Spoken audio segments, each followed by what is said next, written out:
Hey everyone, welcome back to Wonderland TCG. My name is Neko Wonderland, and with me today I have Bones Hey, how's it going? and Riley. Hello. And today we are bringing you the next episode in our Commander tier list segment. It's been a little bit since we did one of these episodes, and we're excited to get back into it. Couple quick reminders.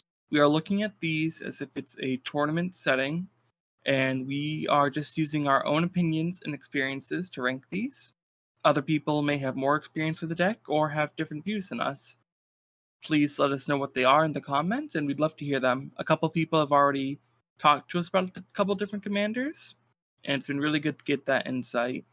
In a couple episodes, we are going to be going over the list and deciding if there's any changes that we want to make. And last bit of reminder is, even if we are harsher on some decks, doesn't mean that it's not CDH viable in most cases. Some of the decks in F tier you can make the argument for, but there's nothing wrong with being in like D or C tier. They are still respectable decks that can put up performances. Even a lot of the ones in F tier can still win games. It'll just be harder in a tournament setting. But hopping right in, we have Joda. Now, Joda is a commander that basically lets you play a bunch of legendary permanents, and it's almost essentially like a win-conless stacks beat strategy you play with this deck. Right away, you've said those dangerous words that immediately make me like turned off of a commander, and that is WinCon the stacks. So just for reference, stacks right now I think is in a very poor place in the metagame because I think mid range is very very strong right now. And I think some of the best commanders out there that you'll be seeing in the tournament scene really are not bothered as much by stacks as the decks you might want to be targeting, like a turbo deck.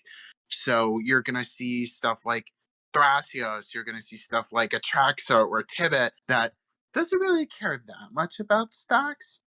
And Yoda is like, first of all, it costs Wooburg. So you need 5 different colored pips just to cast your commander.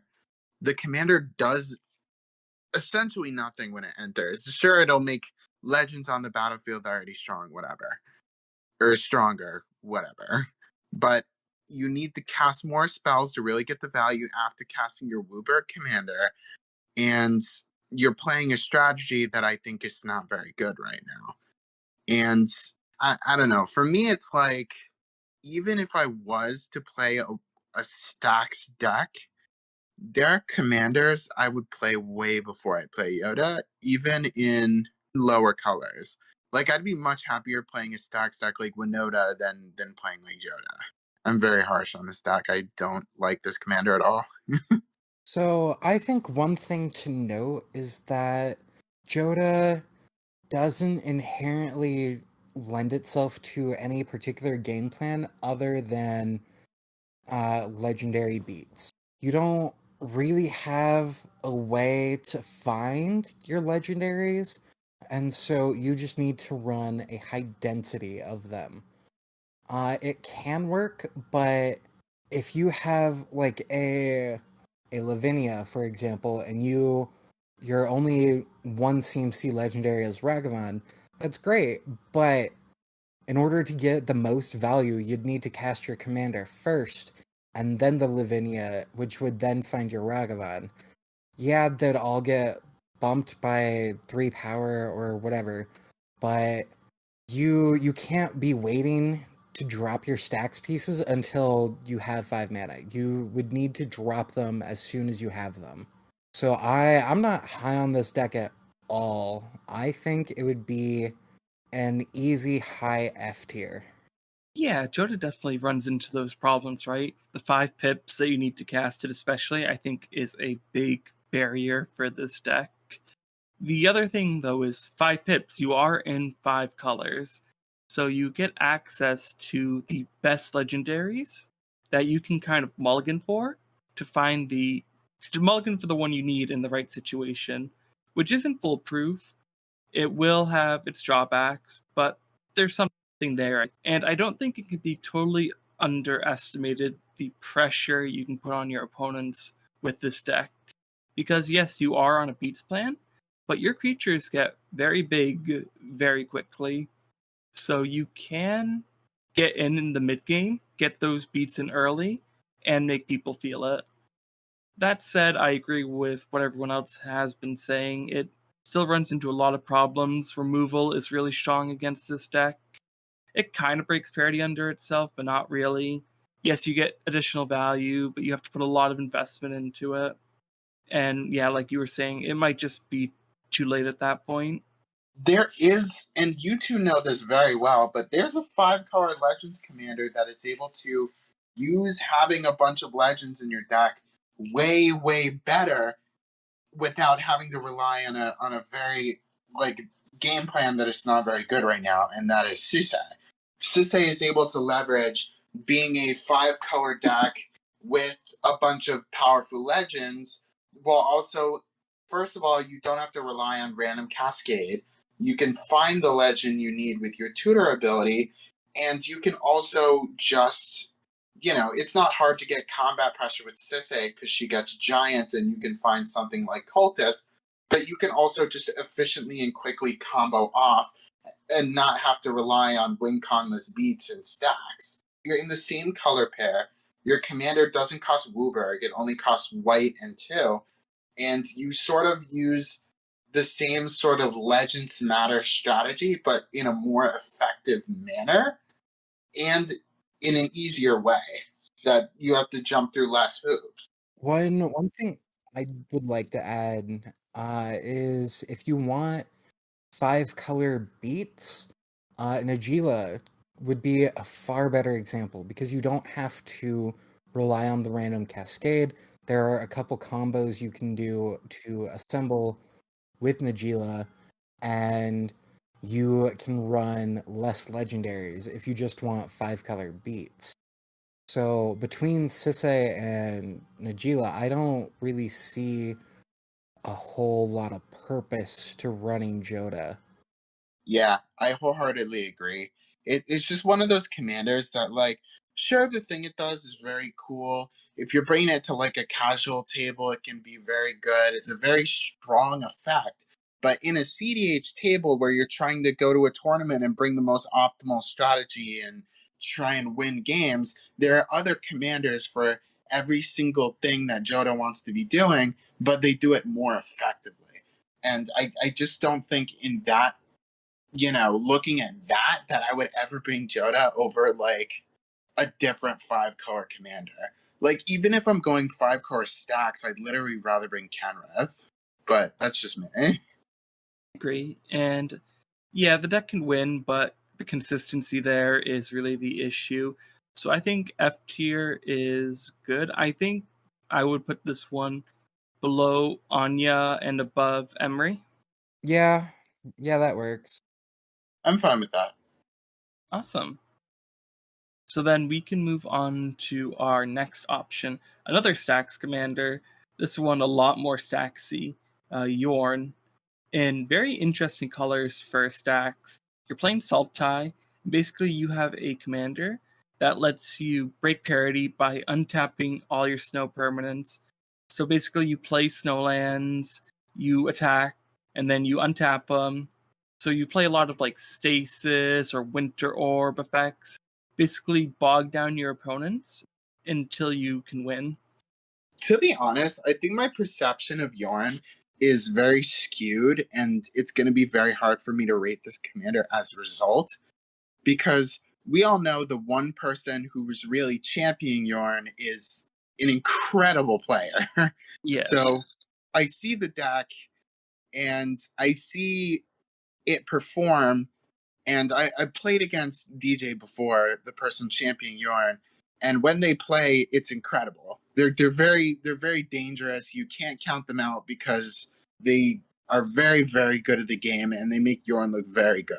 But I don't know if that's a result of Yorn being good or of the player being very good. And that's sort of where I struggle in my evaluation. Because again, this is a commander that doesn't really have much, it doesn't have much in the way of card advantage. It really what it has going for you is sort of the same thing as what is it, like mono blue Ursa, where you're really, really good at breaking parity on brutal stacks effects while generating lots of mana. So if Yorn is really good at anything, it's mana generation. And there's a few like not one card win cons, but like cards that lock down the board so well, like Stasis, that once something like that lands, it's very hard for Yorn to like lose. It is. And you have, of course, Thassa's Oracle and Demonic Consultation / Tainted Pact. So yeah, it's hard for me to evaluate. I feel like if I was to just say how I'm feeling, I think the deck is like rather good. Yes, and DJ Yavamaya did specifically say to me to remind you about him playing this deck, Bones. He wanted you to remember that. Wait, what? What do you mean? He wanted to remind me? Yeah, he said, make sure Bones remembers this. Okay. Okay. Well, DJ, if you're listening, trust me, I remember. I remember. I had a lot of fun playing against DJ, and it gave me a lot of respect for a few commanders like Tameshi and Yorn that I really wouldn't like understand otherwise. But seeing them in action has been like really interesting. So that sort of has made me a bit higher on those commanders than I might have been otherwise. Mm-hmm. I have a lot of the same sentiments that have already been expressed. It's not a bad color pair. It's a hard stacks deck. It's pretty good. The only thing is that stacks, you need to be a better pilot. Like you can't make mistakes if you're playing stacks. For sure, especially in the time setting, right? Yeah. Everything else that Bones was saying, I completely agree with. I don't disagree either. If Yorn is able to get control on the board early, it can be very hard to get out from under it because all your resources are tapped out. Your lands, your artifacts are going to be basically useless. And so the game's going to go on. Yorn's just going to keep getting value until it can tutor up or draw a win con. With that said, one of the probably biggest weaknesses of the deck is that you need the commander and really to be able to perform under the stacks, right? Because if you remove Yorn and there's like a stasis, you're basically locked out for like a turn. Same with like Winter Orb. So it takes time to get yourself out from under that too. The deck does run a lot of interaction, stacks, some weird pieces like I think it even runs like stifle effects, at least some lists. But I do think it still has some weaknesses. With that said, where do we think we want to place it? I'm thinking high D, maybe low C. I'd be fine with either of those. Oh, I was thinking more like high C, but I'm fine with either of those rankings. You know, I was thinking like something like a high C, and then I started to think that this tier list is about bringing this deck to a tournament, right? And like you were talking about, especially I think tournaments have started to give even less time. This is a deck that's going to be very, very hard to actually like win in time. So yeah, unless you're like really good at the deck, you might struggle a little bit in a tournament setting because it is like not an easy deck, and because you need to know when to time your stacks and when to set up, and you need to be able to win within like a short period of time, you know, within time for a round. So I definitely I think I probably agree with y'all about like, you know. Yeah, Yorn, I think if you hear the pilots talk about it, they say that they can win pretty consistently within that time frame. It's more the opponents, right? And that's always an issue with stacks. It's not you taking forever, it's your opponents. And be able to navigate that landscape and calling slow play when you need to. I think D, especially when we go back and take a look at everything, it is going to be the one we do a lot of work with. Definitely some commanders there I think can be higher. So for now, I think with what we have, I'm comfortable putting Yorn top of D. and then we can reevaluate it once we move some other things. I think the biggest comparison in D right now is Ukima Kazur. Similar colors, different game plans, but I'm sure that's going to be a natural debate. But that will be for a future episode, and for now, we can move on to Ikra Rog. So, Jund Colors, basically another Jund Turbo package, where, like Rog Sai, Rog can be the piece to get you going with things like your rituals, and basically you're trading green for blue. What are people's thoughts on that? I honestly haven't seen too much of Ikra Rug. My main question would be, what does Rog provide that Dargo doesn't? I agree, and the other question I would have, what does Ikra bring that Silas doesn't? Yeah, that's what I was gonna say. The issue is blue is so strong. The ability to like defend your combo with counter spells is like really, really, really good. So I don't know why you would want to play Ikra instead of Silas if you're just playing it for the colors.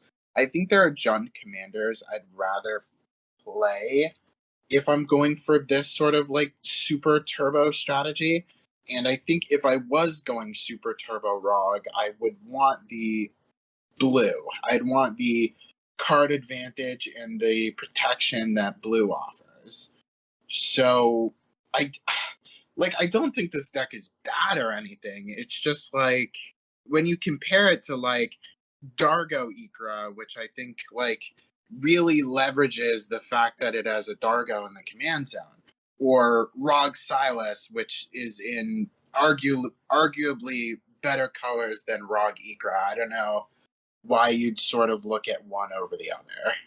Mm-hmm. And when you miss blue, your win cons get a lot harder too, right? You're really on things like Grinding Station or Witherbloom Apprentice, which are fine win cons on their own, but can make a turbo strategy a bit awkward. And the only card I can think of that really justifies these pairings in this color combination is Culling Ritual, because that will get you a lot of mana really quickly. That's true. Culling Ritual is probably the biggest upside to being green and turbo, to be completely honest. So looking at where I want to place this one, I see this as a low D tier. I'm thinking under Cullen, above Jace. I was looking at in between Grolnak and Nizami, so like in that area for sure. Yeah, I think that's fine. Somewhere like D is good by me. All right. Then taking Riley's account into mind, I'll place it a bit higher. I don't think it's better than Derevi, but I will place it above Joyra for now. And now we move on to a Teamer commander. Now we've talked ad nauseum about Teamer and kind of the weaknesses it has. Calamax is an interesting one, right? Because it lets you get extra value on your spells, which can really help with your tempo plan, right? Being able to copy rituals or draw effects. That said, it does need to be tapped, and that investment and the setup that you need and the timetable you have to do the spells can be tricky. I don't really know how I feel about Calamax. It's like fine, I guess, but it's like I don't know. To be honest, I've been a bit lower on these like cost 3 pips commanders that don't immediately come down and offer a bunch of value, or like that aren't like really really strong on their own. I guess what I'm wondering is, does Calamax really provide much in the command zone? Like there are definitely like interesting combos you can do with it, and it does provide value once you do tap it with something like a springleaf drum. But I don't know. I don't know how I feel about this one, to be honest. Yeah, that's true. Plus, you either need to have the Springleaf Drum or you have to wait a turn rotation and be able to attack with Calamax. I guess the upside to that is Calamax is a little bit thick, so it can attack pretty safely in most cases. It just feels like so much investment. I don't know. I feel like there are commanders in the colors that provide less investment for bigger payoff. See, like there are a couple combos that Calamax has with like bonus round and like Magecraft. Any like caster copy with like Fork or Narset's Reversal, but like that's not really what you want to be doing though. Yeah, those combos can be a bit tricky. They're fun, and they do have their strengths, but they need a lot of setup. Again, Calamax is one of those ones, right? When it goes off, but it going off consistently, I think, is the drawback, right? Yeah, I think the fact that you just require so much setup to be able to actually go off. You have to cast your 4 mana triple pip commander. You have to find a way to tap it. You have to have a bunch of cards in hand to be able to like go off and storm off and do whatever. And not to mention, you don't actually get any benefit without having other stuff. The commander doesn't really do anything on its own without casting a bunch of spells otherwise. And is there any way you're going to be able to do that early enough while also being able to immediately tap it and get value and do whatever? It just feels like it's kind of slow. Like it's kind of asking a lot for not as much payoff as I would like. For sure. And I think, again, it's one of those ones where once each turn, right? That's the thing that really holds it back. I think there are ways you can build around and play that ability, but it's not something like Nimrus, right? You don't get extra value by casting things on your opponent's turns other than being able to copy them. So 2 ops is good, but I don't know if it's enough.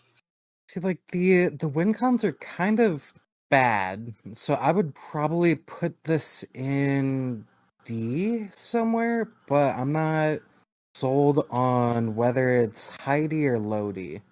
Yeah, I hate to just shove everything in D, but like so far all the commanders have felt D tier to me. Interesting. I was actually thinking F tier for this one, but I think then low D probably is a good place to put it. I would say probably even bottom of D. Yeah, that fits. I wouldn't be sad yet there. All right. Yeah, G, that's good. As we move on to Malcolm Kedis. Basically, is it Malcolm? Are we using this spot to just talk about is it Malcolm in general, or do we also have Malcolm breaches somewhere else? So Malcolm with either Kedis or Breaches, I think the two are comparable enough. I don't think so. No? No. What are your thoughts? So the reason why I think Malcolm Breaches and Malcolm Kedis are two separate categories is because both of them have different specific tech that they can play. And so like if you put like curiosity on Malcolm, for example, that only really works with Malcolm Kedis. But if you have like passionate archaeologist, that only really works with Malcolm Breaches. Okay, that's a fair point. Then let's look at this only as Malcolm Kedis for now. I think it's no surprise that Malcolm is one of the strongest partners you can be playing in CDH. I don't think that's controversial. I think it's very like I actually think Malcolm with breaches or Kedis is actually like one of the stronger is that decks you can be running just because it provides such an absurd mana advantage. So let's talk specifically Malk Kedis. Malk Kedis provides a very, very large amount of mana. Let's say you turn 1 Malcolm. You go lands, mana crypt, Malcolm. Turn 2, you go land Kedis. That would give you 4 mana in lands and crypt, 3 mana in treasures. That's 7 mana by turn 3. And then you go to your next turn, and then you're on 11 mana if you make your land drop. The commander accelerates so fast when it comes to mana, and it's very easy to find, like, for example, something like Curiosity, and all of a sudden you're drawing 3 cards every time you connect with your commander, while also making 3 treasures to cast the cards that you draw. Again, it's one of those decks that really wants to get its commander out and keep it out, but, like, because your commander's cheap, because it's only requires 1 blue pip, it's very easy to cast. Especially like if you're able to get some mana out, it's not hard to have mana to cast it again. It's one of those decks that I think can spiral out of control really quickly and has a lot to offer as a partner pair. I think just the amount of sheer mana and, again, like card draw, if you find one of the card draw things and you can run a lot of them, I think it's very reasonable and it's probably one of the better things you can be doing in, like, specifically its Cedh. With that said, though, getting that card advantage is hard because basically you need to draw it. And the same is true for win cons, right? You need to basically draw them. You don't have the tutor potential that you get in other color combinations, and that can make the deck struggle. Yes, you get a lot of mana, but if you don't have the right pieces to capitalize on it, it can be a little rough. Looking at the tier list, though, I like it more than anything in C, but I like it less than what we have in A. So somewhere in B sounds right, but I'm not sure if it's like the top of B tier or the bottom of the B tier. Like I can't place it in there. There is also one more thing that is important to mention that we haven't mentioned yet, and that is that pairing red with Malcolm gives you an easy one card win condition in Glinthorn Buccaneer. Obviously, for people who don't know, Glinthorn, you can pay 2, discard a card, draw a card, and whenever you discard, you deal 1 damage each your opponents. So pair that with Malcolm. You ping, you make 3 treasures. That lets you use the ability again and just go infinite that way. That is a very strong 1 card to have access to. And that is another benefit of just playing Malcolm with red, is that you do have access to a really powerful win condition. Just in addition to all the other cool stuff you get in the color pair. Sure, I wouldn't say it's an easy one card, right? At least in these colors. Because again, you don't have ways to tutor up creatures. You have gamble, and that's really it. So one thing that you do have access to, I'm not sure if it's currently being played or not, but what's the name of it? Pyre of Heroes, where you play like Siren Storm Tamer and Dockside, and so you can use that as like a pseudo birthing pod effect for pirates. But I don't know how commonly that's being played right now. I've also seen some versions where I think it's just a polymorph list where you aren't running those creatures and basically you polymorph Kedis to flip into the Glinthorn Buccaneer. I don't love those lists, mostly because losing out on Dockside is not something I'm really, interested in doing. But I do like Pyre. I do think Pyre is really cool. I like the fact that you can pod Dockside into your Glinthorn, and the fact that you can also just pod the Siren Storm Tamer into a Dockside and just have a Dockside on demand is very strong as well, I think. So I think B is fine. I would say bottom of B tier. I don't think it's better than the 3-color options we have up there right now. But it is notably our highest 2-color list at the moment. Yes, it is. Though I don't know we'll stay that way long looking at what we have coming up. Yeah, that's fair. So this one will be interesting. We have Kenrith. 5 colors, great toolbox commander, a lot of different ways you can build him. Strong abilities. I think he's just fine, though. I'm just going to say that right now. He is fine. I will say something probably a bit controversial. Kenrith is the vanilla ice cream of 5-color. Like, yeah, there's a lot you can do with him, but there's nothing he's like super good at. You can build Kenrith 18 different ways, but not one thing is necessarily better than the other. You can do like Kenrith Reanimator, you can do Kenrith Zerta, and go for a Dawnwaker kind of plan. You can go for Kenrith Stacks, you can go with Kenrith Beats, or just like 5-color Nas Breach. And Kenrith is just the generic value option. great in all these different areas, master of none of them. Like you were saying, Riley, I think all those strategies you mentioned, plus all the other ones that Kenrith can fill, outside of giving you 5 colors, there's a commander or commander pairing that does it better. So yeah, it's strong. It's an infinite mana outlet. 5 colors is good, but it requires a lot of investment, right? 5 mana to cast, and then needing more mana to really make use of it. But great for infinite mana outlets, great for flickers. I think this is another deck that Displacer Kitten really did some neat things for. So, one thing I'm not going to argue is that Kenrith is bland. He's boring. You don't play Kenrith because he's the most exciting or flashy or, oh, I'm going to do this really cool thing that only Kenrith can do.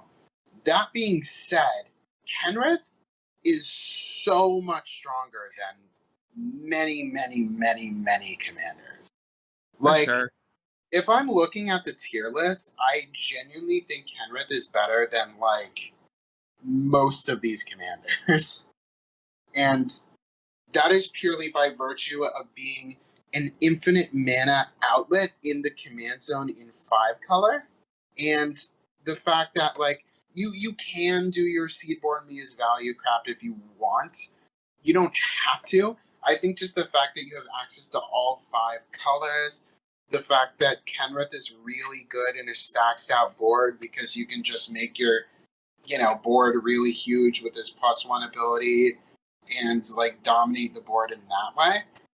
And I just think Kenrith, while maybe he's not, like, the best at any one thing, I think he's still very, very powerful by virtue of his colors, by virtue of his ability to act as an infinite mana outlet, and the fact that he does have combos that are unique to him that you guys haven't mentioned yet. But for example, with the high enough Dockside count, you can combo off with Dockside and Phantasmal Image.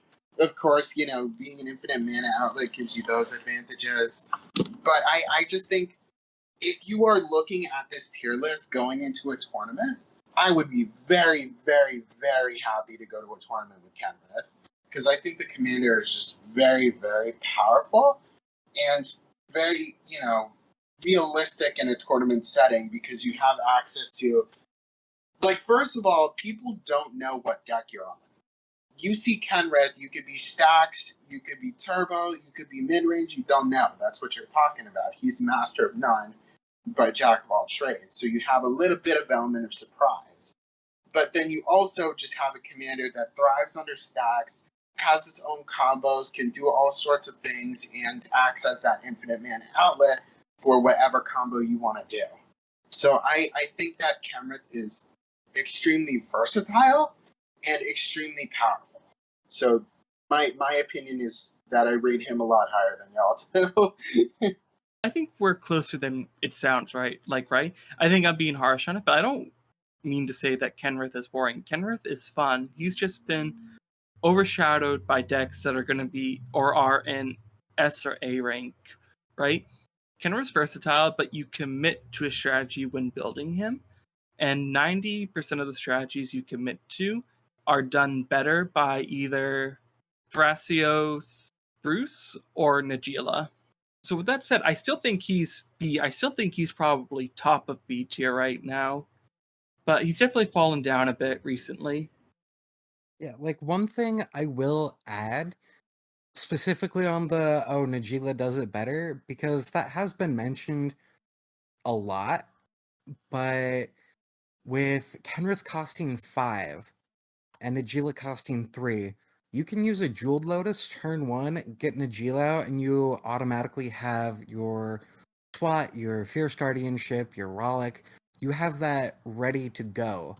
But with Kenrith costing 5, you would need something else other than just Jeweled Lotus.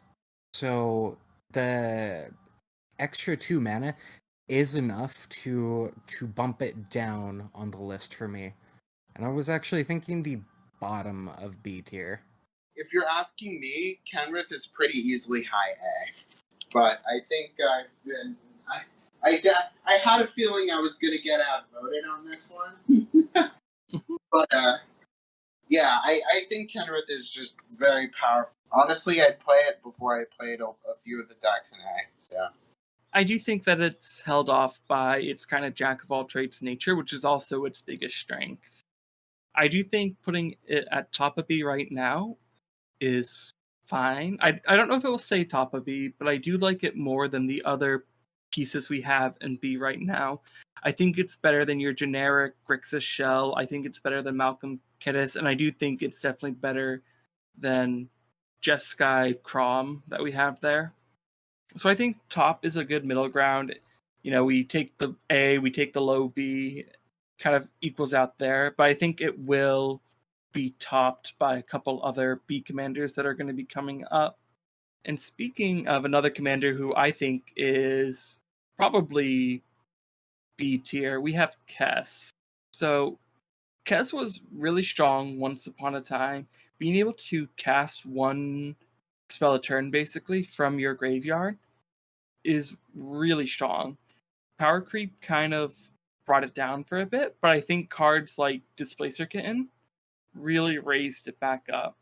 So let me tell you what I think. I think Kess is actually rather good. I actually quite like Kess right now, and I think she did get some, like you're saying, she got some cool new toys to play with. I think it's not something I'd underrate, the fact that she can turn a lot of cards into pretty easy one-card win conditions. Just the fact that a lot of the strongest combos, like for example, Thoracle Console is a 2-card win condition, the strongest combo in the format, and it's a 2-card win con. And the fact that Cast turns any tutor or consult himself into a 1-card win condition because it can find both halves of the combo, I think is not to be underestimated. And like you were saying, Displacer Kitten letting you sort of storm off. Because Cass has the once per turn cause, right? But considering that you can sort of balance Cass with Displacer Kitten, get another instant sorcery from your graveyard, sort of storm off that way, I think that is a big boon to the strategy. And another thing I really want to mention is that you are still playing Grixis. You are still playing a Grixis, fast deck with a very value-heavy commander. And like we've talked about before, Grixis is probably the best 3-color pair. And so I think this deck you can do a lot worse than. And I kind of like it than some of the other Grixis options. So one thing particular to Kess that I rather like, everybody just keeps going on about Thassa's Oracle and Console or Tainted Pact, and how that's the strongest combo in the format, and for good reason. But with Kess specifically, you can cast your Tainted Pact before you have Oracle. You can go find your Oracle, play your Oracle, and then play the Tainted Pact from graveyard. Mm-hmm. And so it turns a 2-card combo into a 1-card combo. And I just really like that fact. I have yet to see the Displacer Kitten and Storm variation, but I can assume it's pretty good. I have only really heard good things about Kess in the recent meta, just because there aren't as many stacks effects being played anymore, and not as many hard stacks decks that want to play Rule of Law. Because that's the one thing I've seen that hurts Kess. Because if you can't get your Faithless Looting and then recast a Faithless Looting to see 4 cards, or whatever value or spell you want, then you're probably going to hurt a little bit. So as long as there's not any stacks in the meta, Kess is going to be in a great spot. You mentioned stacks, and that's kind of a point I wanted to bring up too. Yeah, there aren't as many dedicated stacks, but the stacks that people are playing are effects that really do hurt Kess. You have the graveyard hate, the tutor hate, which are things that stop a lot of what this deck is trying to do, right? Both its strategy and the colors that it's in. And people aren't going to tech for Kess, right? People aren't going to go to a tournament, a blind tournament, and expect to see a lot of Kess anymore. But they are going to expect to see things like Winota, for example, and bring in things like Graph Digger's Cage. And those kind of trickle effects are the things that are going to hurt you still. That said, Grixis are still really strong colors, and I think this is probably one of the better Grixis commanders we have talked about. I don't think Kess is necessarily as fast as Anala, but Kess definitely has more value than Anala, I think. So I would probably rate them very similarly. I sort of like putting them very close to each other. I think they're both about reasonably on a similar level. I think I would put. Yeah, I mean, maybe if we're putting like Inala and A, I would put Cass like very close to that. I kind of agree. I think the two can be comparable. I will say, I think, not to go back too far, I do think Inala was more B, in my opinion, and kind of in that same vein. I see Kess as being more B. I see her probably being top of B, but based on kind of what your feedback is, I'm fine placing it in A tier. Probably, I'll say like bottom of A for now. Bringing it up into that A, pretty close to Anala, but I do think a lot of pieces still hurt it right now. Thank you so much for joining us today. Again, these are just our opinions, and we're using the tier list system more or less to give our overall thoughts on the commanders. Again, to kind of talk about their strengths and weaknesses so people can understand them and maybe find a deck that works for them. And then we rank them based on our opinion. So this is more for information, and we'd always love to hear what other people's thoughts and opinions on them are as well. So make sure you comment those down below. But thank you everyone for joining us today, and we're going to catch you soon.